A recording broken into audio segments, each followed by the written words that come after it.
Hello, and thanks for using TickBoom. I had a student send through this interesting question which reads, how many complex numbers are there such that the modulus of z equals 1 and the modulus of z on z bar plus z bar on z is also equal to 1? So the interesting thing about this question is it's asking how many complex numbers are there. And so I think from there, where we're going to naturally end up is plotting some kind of cos or sine curve and seeing how many points of intersection there are. So I think that's kind of where we're going to go. But let's jump right in and see how this plays out. So I think to start, we'll write what we're given. So we're told that the modulus of z is equal to 1, and the modulus of z on z bar plus z bar on z is also equal to 1. So I think we start with this here and see if we can simplify it, and then I think eventually we'll let z equal cos theta plus I sine theta and see what kind of results we can get. So in terms of simplifying this, we can start by saying z on z bar plus z bar on z. We can just cross multiply to get this denominator, so we'll get z squared plus z bar squared all over the common denominator of z bar. And that's a helpful denominator to get because that means we've got z squared plus z bar squared on the modulus of z squared.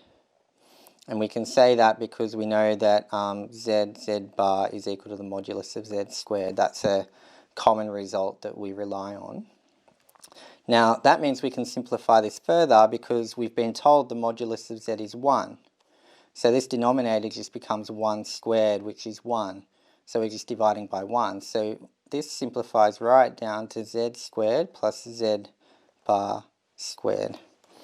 So this modulus up here is really just the modulus of z squared plus z bar squared. So what I'll do first is I'll work out, well, what is z squared and z bar squared if we let z be in the form cos theta plus I sine theta. So if that's how we're going to think about this complex number, then z squared would be the first one squared, cos squared theta, plus twice the product, so 2I sine theta cos theta, plus the last one squared, so I squared sine squared theta.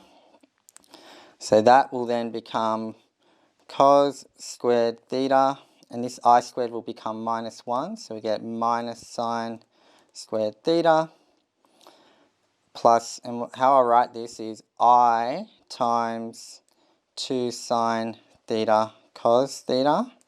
Hopefully this looks familiar, and hopefully this also looks familiar because we can write that as cos 2 theta plus I sine 2 theta. And that's relying on the result cos of 2x is equal to cos squared x minus sine squared x. That's a common identity. And also sine 2x is equal to 2 sine x cos x. So those are a few identities that you kind of should be familiar with at a 4-unit level. So that means this simplifies down in this form. Now that's z squared, so now let's look at z bar squared. So z bar is simply cos theta minus I sine theta. So if we then go z bar squared, we'll get the first one squared plus twice the product, so minus 2I sine theta cos theta. And then the last one squared would be the negative I would become positive I squared sine squared theta. So we'll get cos squared theta minus sine squared theta minus I times 2 sine theta cos theta. So that will become cos 2 theta, using the same result above, and this time minus I sine 2 theta. So what that means is that z squared plus z bar squared is equal to cos 2 theta plus I sine 2 theta plus cos 2 theta minus I sine 2 theta. So these I sine 2 thetas will disappear and we'll just end up with 2 of the cos 2 thetas. 2 cos 2 theta. Therefore, the modulus of z squared plus z bar squared is equal to 1 when the modulus of 2 cos 2 theta is equal to 1. And that means cos 2 theta would equal, we bring the 2 down, so we get a half, and it's plus or minus a half because we're dealing with the modulus. So we'll have plus or minus 1 on 2. So if we can find out how many solutions there are to this, then we've solved our question of how many complex numbers are there such that these two conditions are true. Because for every theta that we get, that's effectively a complex number in the form cos theta plus I sine theta.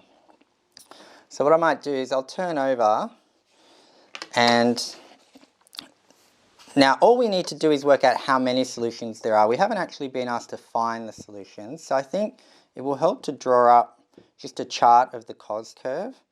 So what I'll do just to start, let's just draw up plain old cos x.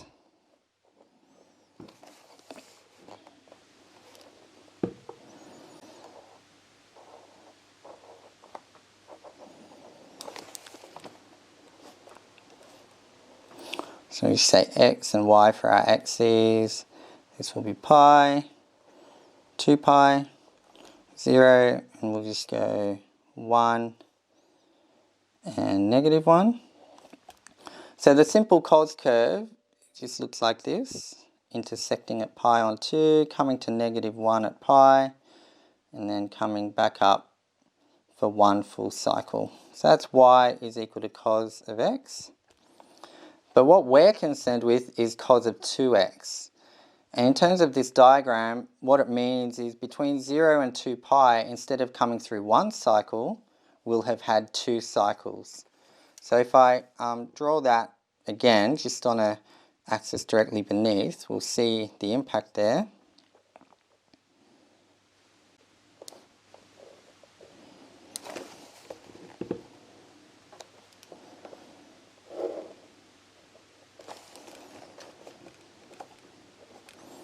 So let's draw up x and y, and again we'll have pi and 2 pi and 0, 1 and negative 1. And here I need to draw essentially the same curve, but it needs 2 loops through by the time it gets to 2 pi. So we'll start here and come intersect here,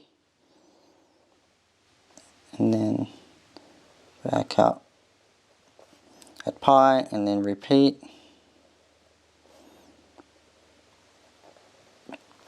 And then come back to the top by 2 pi. Now we're concerned with the solutions for cos 2 theta equals plus or minus a half. So cos 2 theta equals plus or minus a half. So here in this chart, half would be here, and minus a half would be here. If I just pick a new colour, if I look at the number of intercepts at a half and minus a half, we'll see there's 1, 2, 3, 4 solutions at a half, and 1, 2, 3, 4 solutions at minus a half. So therefore, in terms of cos 2 theta equaling plus or minus a half, we have 8 solutions for theta. Therefore, there are 8 complex numbers that have the modulus of z equals 1, and the modulus of, just to remind myself, z on z bar plus z bar on z equal 1. So those two conditions there will be 8 complex numbers that meet those conditions. So I think that's how you do that question. I think the key here was just to take that first step to kind of see what we're really dealing with here. Because at first it might look a bit, you know, complex, I guess, or difficult. But once you kind of do a simple rearrangement, we can use this result to really get something quite simple. Go to our cos theta plus I sin theta form of a complex number. Simply square them both. We get something fairly simple, and then just by using a chart, you don't even need to find these solutions, you just need to count them up. So hopefully that all makes sense, and tick boom.